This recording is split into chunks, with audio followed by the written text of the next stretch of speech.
ഇതൾ കിച്ചണിലേക്ക് എല്ലാവർക്കും സ്വാഗതം. ഇന്ന് നമ്മൾ തയ്യാറാക്കാൻ പോകുന്നത് നല്ലൊരു മെഴുക്കുപുരട്ടിയാണ്. അതിനായി വേണ്ടത് നീലക്കാച്ചിൽ നീളത്തിൽ അരിഞ്ഞത്, ചെറിയുള്ളി, കാന്താരിമുളക്, വെളുത്തുള്ളി. ഇനി ഇതെങ്ങനെ തയ്യാറാക്കാമെന്ന് കൂടി നോക്കാം. അടുപ്പത്തൊരു ചട്ടി വെച്ച് കൊടുത്തതിന് ശേഷം അല്പം എണ്ണ ഒഴിച്ചു കൊടുക്കാം.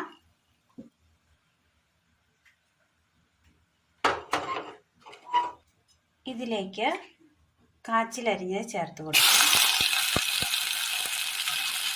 വേകുവാൻ ആവശ്യമായ വെള്ളം അല്പം മതി.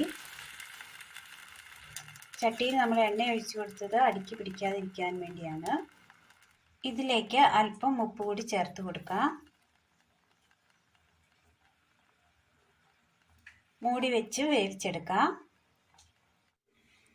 മിക്സിയുടെ ജാറിലേക്ക് ചെറിയുള്ളി ഇട്ട് കൊടുക്കാം. കാന്താരിമുളക്, വെളുത്തുള്ളി, ഒരു തണ്ട് കറിവേപ്പില.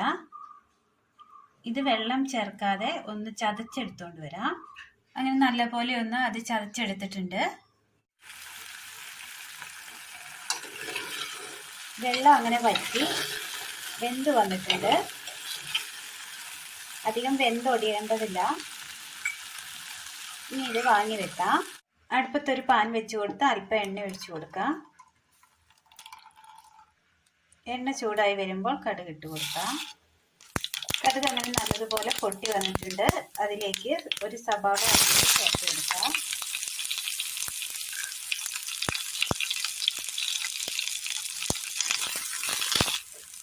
ഒരു പിഞ്ചുപ്പ്,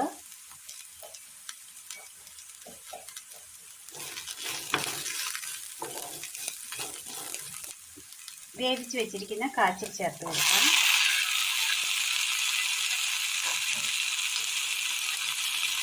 ഇതിലേക്ക് അല്പം മഞ്ഞൾപ്പൊടി, ചതച്ച് വെച്ചിരിക്കുന്ന വെളുത്തുള്ളി, ചെറിയുള്ളി, കാന്താരിമുളക് ചേർത്ത് കൊടുക്കാം.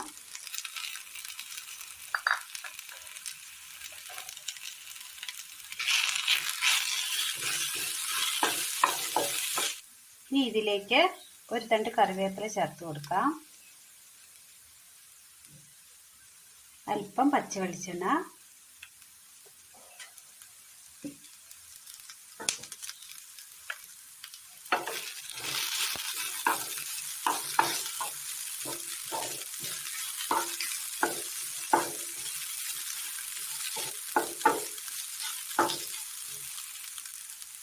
പെട്ടെന്ന് തയ്യാറാക്കിയെടുക്കാൻ പറ്റിയ കാച്ചിൽ മെഴുക്കുപുരട്ടിയാണ് നമ്മൾ ഇന്ന് തയ്യാറാക്കിയത്. അപ്പോൾ ഇന്നത്തെ വീഡിയോ എല്ലാവർക്കും ഇഷ്ടപ്പെട്ടു എന്ന് വിചാരിക്കുന്നു. ഇഷ്ടപ്പെട്ടാൽ ലൈക്ക് ചെയ്യാനും ഷെയർ ചെയ്യാനും സബ്സ്ക്രൈബ് ചെയ്യാനും മറക്കരുത്. താങ്ക്